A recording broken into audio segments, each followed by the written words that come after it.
Hello, I'm Phil Dobbins, Clay County Superintendent of Schools. Welcome to our podcast series. In this series, we'll be interviewing community members and staff members discussing their particular programs and teams and what the levy will mean to them. The levy, again, is up for election on May 14th, and if approved, the purpose of this series is to explain how that money would be used.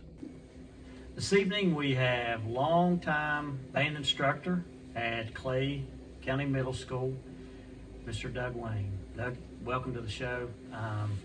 I want to ask you, what year did you start teaching band in Clay County? I actually know the exact day. I started in 1982, and I remember the date, December 13th. I was student teaching on a Friday and hurried up and got down here because they needed somebody in the middle of the year, and there I was on a Monday teaching. So been here since 82, and I thought, well, I'll stay a year and get some experience. And it's 41, 42 years later, wow. I'm still here and still teaching band at Clay Middle School. We're certainly glad that you are here. Thank you. Yeah, you do a phenomenal job. What are some of your accomplishments, some things that you are most proud of throughout your years of experience as a band instructor at Clay Middle? Gosh, I don't know. I do like going and taking the kids to the band festivals where judges hear them and give them ratings. And I know for many, many years, I wasn't an experienced enough teacher to show them how to get the best ratings. And the best rating is called a superior. But I finally, I think, figured out how to be a better teacher. And I like, and some band directors will tell you, oh, it's not that important. And it's like, I have enough ego that I want other people who are professionals to listen and say, yep, they're doing a good job and we're going to give them a good score. So, and another thing I like about those kinds of accomplishments are that the kids, we don't, it's not like first place, second place. It's like getting a grade card and somebody says you got an A. So everybody can get an A, or perhaps nobody. But other things that I think that we've done that are significant is we've done things like we've done 3 different commissions where, and that was actually where you hire like a famous composer. One of the ways composers make their living is not just writing music and selling it, but they're kind of sponsored.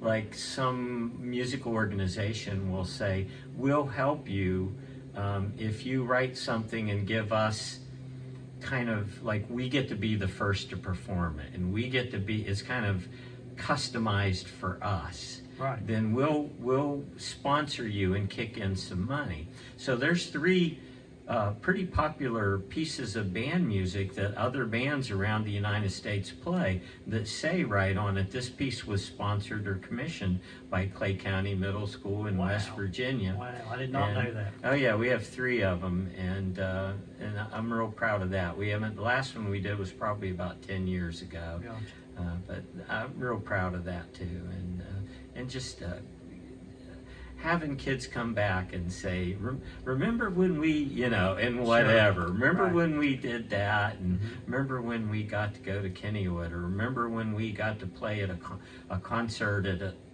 another school somewhere else, and things like that. They're happy, and to see that that you were that something we did here at Clay was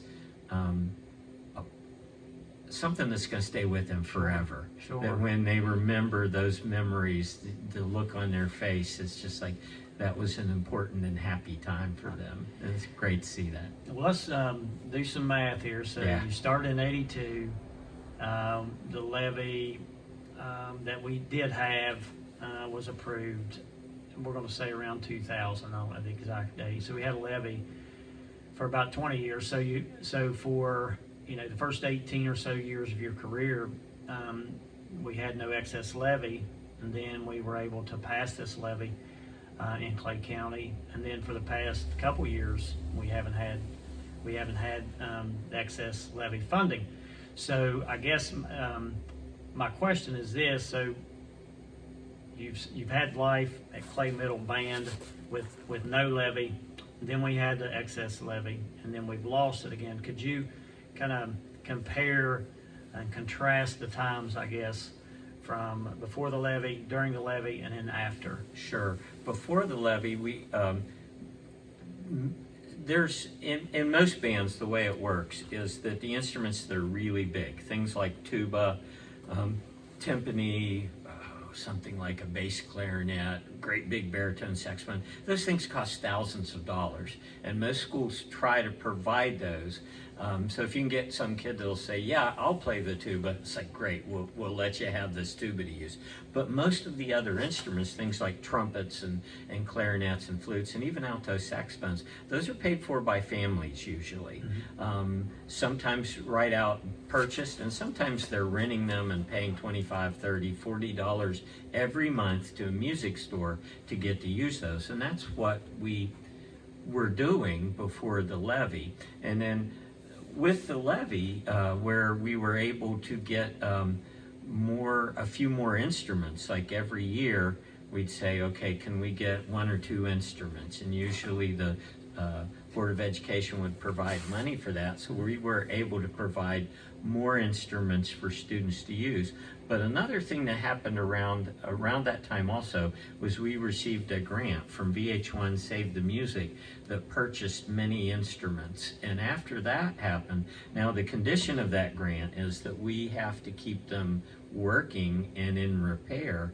And that runs into thousands of dollars, not per instrument, but for the whole program. So what happened during the time we had the levy was more and more families had the advantage of not having to pay a monthly rental fee because we were providing instruments for them, and it was a lot more accessible to more kids to be able to be in part of the band. Mm-hmm. And now that we have all those instruments, it's not uncommon for us to need several $1,000s a year. I would say, even with me trying to keep those instruments, really monitor how well they're taken care of, yeah, and trying to help myself doing what I know how to do to take care of them and do little repairs, we still probably need something like $3,000 every year to keep all of those working to where they're in good condition and the kids have the best chance of being able to play. Well, we don't have that this year. We don't have that funding available. And, I know just this week, I have a girl came in today, this morning actually, and said, did you fix my flute? Mm-hmm. And my flute, meaning the flute that was provided by the Board of Education or through the grants. Well, I said, no, honey, it needs repaired. It needs repaired at a shop that has the correct tools, and we don't have the money right now. Good news is I have another working flute. Use this one. Well, this is the third instrument she's been on this year. This is the third flute, not because she's mistreated it, but because just like your car needs an oil change, these things they go out of adjustment. And if that adjustment requires certain tools or certain training, I'm not able to do it. Yeah. So right now, we're at the point where the kids have instruments, but I'm pulling them off the shelf, and pretty soon there's not going to be any working instruments left on the shelf to pull off. And you've asked me, previously this year about attending workshops, if you will, about how to repair instruments, but like you're saying, there's trained professionals to do that. And so about how many students do you have year in, year out band on average at Clay Middle? It's not uncommon for us to have 100 students at Clay Middle School in the band. I think it's down a little bit this year. And they all have an instrument. Down. And they all have instruments to use, and they're not sharing instruments. You talked about the VH1 Save the Music grant. Yeah. And that it came along about the same time as our levy. I do know this from filling out numerous grant applications. There's always that box as far as match, your Right. percentage of match. And of course, I've told this to numerous groups, but anytime you apply for a grant, almost always you have to have some sort of matching funds. You don't have to have 100% match or 50%, but you have to have some matching funds. Was this particular grant the same from your recollection? Yes, it was, and we were very lucky there. It was really not any work on our part and they did require a dollar for dollar match, but what had been done was VH1 was working with the state of West Virginia, and I believe it was the Division of Culture and History, and they had organized matching donors. Mm-hmm. So they had already done that and made it available to our school and some other schools. So I was able to avoid having to seek that, but absolutely had to have matching funds. So, to kind of summarize, though, the years prior to, the levy being passed before, families purchased instruments, and you were fairly limited. And then after that, in conjunction with the levy and the VH1 Save the Music grant, you're able to buy more instruments, and also over those years, be able to service those instruments. Right. So what's it cost, would you say? I mean, if you have 100 instruments, ballpark for, I guess you would do a yearly tune-up, for lack of a better word. Yeah. So, and a lot of times, because there are so many, sometimes I try to do the tune-up. And if I'm confident that everything here works, and so I spend many hours in the summer looking at that. But if I look at it and say, okay, there are things here that I can see aren't quite right, and like you said, we're going to send it in, and it's mainly just a tune-up. Nothing broke. Mm-hmm. We go. It is not at all uncommon for that to be $100 per instrument. Yeah, there's an item in the levy for both the high school and middle school band, not only for travel to competitions and parades, but also to repair, service, and replace instruments. So that is definitely part of it. But before we end here today, I just want to say this. You do a phenomenal job. I'm always amazed when I go to a middle school band concert, whether it's your Christmas concert, whether it is the spring performance, or whether it is a song or two that you play for the board when it comes to school, for the school board meeting to meet there, and that is an absolute tribute to you. I know I'm not speaking alone here. You do a phenomenal job, and I appreciate what you have done over the past 41. I hope you're here another 41. So thank you very much. Well, thank you. I think I couldn't be successful if I didn't really love Clay Middle School and love what I do and love the kids and love the band, and I'm not one of those people that gush all the time, oh, we're a big family. I actually laugh and tell them, I'm not like that at Right. all. But I think they see that for the most part, I'm smiling and I'm happy to be there. At the same time, I'm giving them that look that you can do better and you can try harder.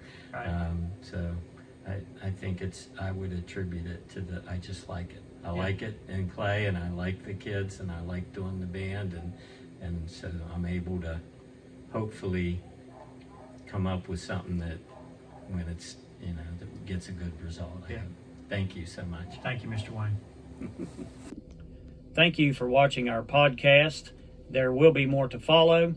If you have any questions or concerns about the levy or anything school related, I can be contacted by email at philip.dobbins@k12.wv.us or by calling the board office at 304-587-4266. I look forward to hearing from you.